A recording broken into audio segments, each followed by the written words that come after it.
પશ્ચિમે મધ્યમાને સિયાની અટારી અને હિન્દ દેવી ધની કમર પર ચમકતી દ્રઢ કસી તીક્ષ્ણ જાણે કટારી અને પહાડનો નદ ભૂકે કીર્તિ ગુજારતા વહી જતી જલ નિધિ ગાન સરણી એ ભારતી માતની વંદ કન્યા વડી એ ધન ધન્ય હો ધન્ય સૌરાષ્ટ્ર ધરણી એ ધને ધન્ય હો ધન્ય સૌરાષ્ટ્ર ધરણી પટ સિંધુ પર ઝુકતી પશ્ચિમે મધ્યમાં એશિયાની ગટારી અને હિન્દ દેવી તણી કમર પર ચમકતી દ્રઢકસી તીક્ષ્ણ જાણે કટારી પહાડ વર્ણત મુખે કીર્તિ ઉચ્ચારતા વહી જતી જલ નિધિ ગાન સરણી ભારતી માતની વંદુ કનૈયા વડી તને ધન્ય હો ધન્ય સૌરાષ્ટ્ર ધરણી સૌરાષ્ટ્રની ધરતી નેક ટેક અને ધર્મની આયા તો પાણે પાણે વાત સંત અને સુરા દીપ જાવતી અમારી ધરતીની અમીરાત સૌરાષ્ટ્રની નદીનો એક એક પથ્થર એક એક કાંકરો ઇતિહાસને હંગરીને બેઠો છે વાતોને હંગરીને બેઠો છે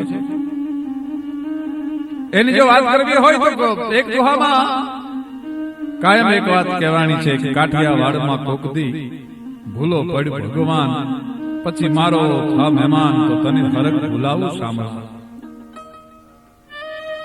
ઘણા માણસો પ્રશ્ન કરે છે કે કાઠિયાવાડમાં ભગવાન ભૂલો પડે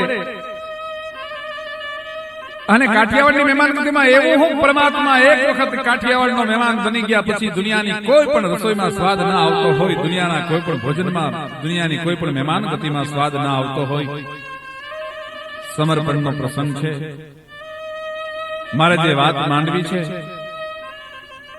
એ વાતના બહુ સરસ મેળનો પ્રસંગ છે સૌરાષ્ટ્રનો ગિરનારના છાયામાં ઉભેલું બિલખા નામનું ગામ બિલખાના નગર સહિત નામ એનું સગાલસા પત્નીનું નામ ચંગાવતી અને દીકરાનું નામ ચેલૈયો છે બે માણસને એવા વ્રત છે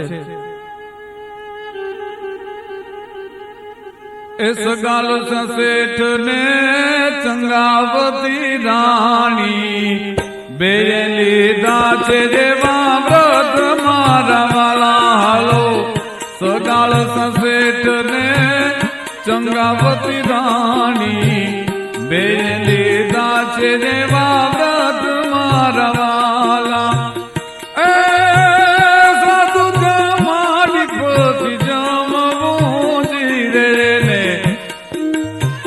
સગાલ શેઠ ને ચંગાવતી રાણી બે લીધા છે દેવા વ્રત મારા વાલા બે લીધા છે દેવા સાધુને જમાડી જમવાનો વ્રત છે પરમાત્મા જ્યારે પરીક્ષા કરવા માટે બેહે છે ત્યારે ઓછો નથી ઉતરતો જગતના નાથને પતિ પત્નીની ભક્તિની પરીક્ષા કરવાનું મન થયું કે સાધુને જમાડીને જમવાનો નિયમ છે વાણીઓ ક્યાં સુધી સૌરાષ્ટ્રનો ઝીંક ઝીલી શકે છે 8 દીની એલી મનાણી એક સાધુ નથી મળ્યો એક સંત નથી મળ્યો સગાલસા ભૂખ્યા છે ચંગાવતી ભૂખ્યા છે 10 વર્ષનો દીકરો ચેલૈયો ભૂખ્યો છે એને પણ અનાજનો કોળિયો 8 દીથી મોઢામાં મૂક્યો નથી એમાં એક દિવસ સવારના પરમાં આવીને કોકે ખબર આપ્યા કે તમારા ગામના પાદર એક સાધુ બેઠા છે પણ શેઠ ને શેઠાણીએ ગળગળતી દોટ મૂકી મારો અતિથિ આવ્યો મારો મહેમાન આવ્યો એમ કરીને ગડગડતી દોટ મૂકીને ગામના પાદર તળાવની પાળે જઈને જ્યાં જોવે ત્યાં રૂવાડે રૂવાડે પરમાત્માનો કોપ ટપકે છે રગત પિત્તનું શરીર છે ગેગાઈ ગયેલું શરીર છે દુર્ગંધ આવે છે નજીક જઈ શકાય નહીં એવું ક્રૂપ શરીર લઈ અને સાધુ બેઠો છે શેઠે વિનંતી કરી બાપજી ઘરે પધારશો, અપ્પાસી માણસો છે, 8-8 દીથી મોઢામાં અનાજનો કોળિયો નથી મૂક્યો. શેઠે એમ કહેવાય છે કે પરમાત્માની સાધુ વેશમાંથી ઇજાજત મળી અને ઘરે લાવી ગંગાજળથી નવરાવી ભોજનનો થાળ પીર્યો. લ્યો મહારાજ, જમી લ્યો. શેનું ભોજન છે? કે ખાંડ અને ખીરનું ભોજન છે. પરમાત્મા સાધુ વેશમાં કહે છે, હે વાણિયા, હું તો પરમાટીનો આહારી છું, મને આ ભોજન મને ખપે નહીં, આ ભોજન હું ખાવ નહીં. અને એ વખતે એમ કહેવાય છે કે વાણિયો ઘડીક વિચારમાં પડી ગયો, હું વૈષ્ણવ સંપ્રદાયનો વાણિયો, ખાટકે વાડે મારેથી જવાય નહીં, માટીને કોઈ દી સ્પર્શ નથી કર્યો, પણ મારા આંગણે આવેલો અતિથિ ભૂખ્યો ન જાય એટલા માટે વાણિયો ખાટકે વાડે જઈ માટી લાવી ચંગાવતીને જેવી આવી એવી રસોઈ બનાવી પીરી. લ્યો મહારાજ, જમી લ્યો. શેની માટી છે? કે પશુની માટી છે. કે પશુની માટી જમવા વાળો હું સાધુ નથી, હું તો માણસની માટી જમવા વાળો અઘોરી સંપ્રદાયનો સાધુ છું. ઘડીક વાણિયો વિચારમાં પડી ગયો કે રૂપિયા ખર્ચાય ક્યાંય માણસ મળે નહીં, માણસ લાવવું ક્યાંથી, માણસની માટી લાવવી ક્યાંથી?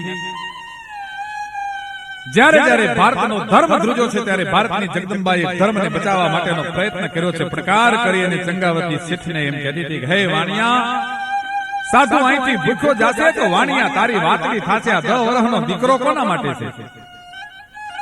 એકનો એક દીકરો નિશાળે ગયો છે, એને બોલાવવા માટે માણસને મોકલ્યું. ત્યારે પરમાત્મા વળી પાછા સાધુ વેશમાંથી ચેલિયાને ચેતવવા માટે પહોંચી ગયા હતા. ભાગી જા ચેલિયા, તારું મોત વયો આવે છે, તને તારા માવતર મારી નાખશે. અને ચેલિયાએ તેથી કીધું તો, ભલા માણા, મારાથી ભગાય નહીં, ભાગું તો મારી ભૌમકા લાજે ને ભરી જીલે ને ભાર, મેરું સરીખા ડોલવા લાગે આકાશનો આધાર. આ ચેલિયો સતજો ચૂકે તો મેરામણ માજા મૂકે, મારાથી ભગાય નહીં. દફતર ઉલાળતો ઘરે આવ્યો. પંડ્યના દીકરાને પરણાવા જાતી હોય હરખથી દીકરાને તૈયાર કર્યો. આંજણ આંજ્યા, દીકરાને નવા વસ્ત્રો ધારણ કરાવ્યા. ભગવાને શરત રાખી હતી સાધુ વેશમાં, પંડ્યના દીકરાને પરણાવા જાતી હોય એમ તારી આંખમાં આહોનો દોર્યો ન આવવો જોઈએ. પંડ્યના દીકરાનું માથું ખાણિયામાં ખાય અને એનો ભોજન મને પીરે. અને એનો ભોજન જ્યારે પંડ્યના દીકરાનું ભોજન પીરે, લ્યો મહારાજ, જમી લ્યો. કે હવે તમારે સંતાનો કેટલા? વાંજિયાના ઘરનું હું ખાતો નથી. અને તેથી હાથમાં કટાર લઈ અને ભારતની શેઠાણી, સૌરાષ્ટ્રની શેઠાણી બેઠી હતી, તેને એમ કીધું હતું કે બાપુ જાણીને એ તને કહું છું બાવા, મારે પેટ છે મહિના એ મેરે જે સીતારામની એ ઓલી મુની નય ગાવે નાચ બેઠો એ બેઠો હવે થઈશમાં બાવા એ તને જમ્યા વિના નાની દબ જાવા. હે બાવા, હવે તું ઉભો ન થતો. અને એમ કરીને પોતાના પેટમાં કટાર નાખવા જાય એ પેલા તો બ્રહ્માંડના નાથે ચતુર્ભુજ સ્વરૂપ પ્રગટ કરીને એમ કીધું તું, માગ શેઠાણી, માગી આપી દઉં. અને તે દિવસે પછી બ્રહ્માંડના નાથે ચલી અને જીવતો કર્યો, સગાસા શેઠનું ભોજન ખાધું.